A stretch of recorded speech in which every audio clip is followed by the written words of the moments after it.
manis rasanya madu. Pahit ya pahit rasa empedu. Siapa bilang enaknya hidup di madu? Lukanya hati bagaikan kena sembilu. Siapa bilang enaknya hidup di madu? Lukanya hati bagaikan kena sembilu. Sehari yang tua, sehari untuk yang muda. Tiada ketenangan di dalam berumah tangga.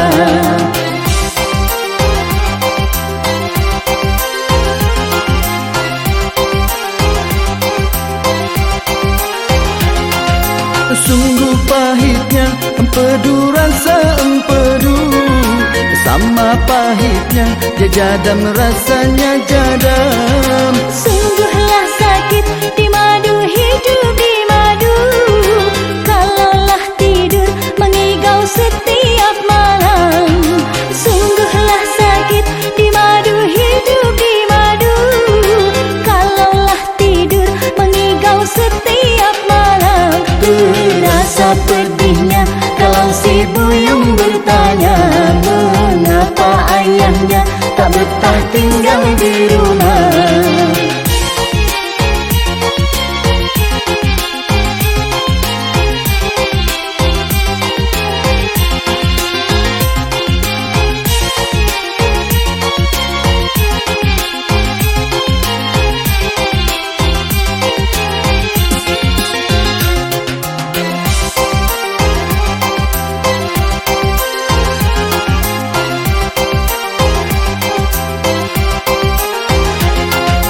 Pada empedu baiklah makan berian. Walaupun pahit berguna, sangat berguna. Pada di madu baiklah bercerai saja. Hidup terasa bagaikan dalam neraka. Pada di madu baiklah bercerai saja. Hidup terasa bagaikan dalam neraka.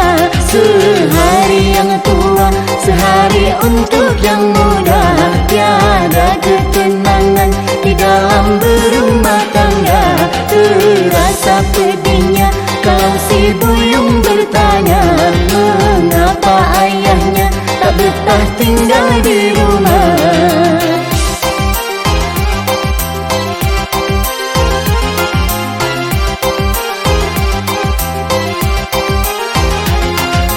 Manis ya manis rasanya madu. Pahit ya pahit rasa empedu. Siapa bilang enaknya hidup di madu? Lukanya hati bagaikan kena sembilu.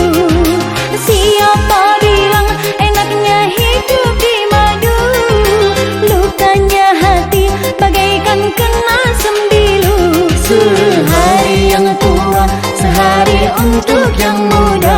Tiada ketenangan di dalam berumah tangga. Terasa pedihnya kalau si buyung bertanya, mengapa ayahnya tak betah tinggal di rumah.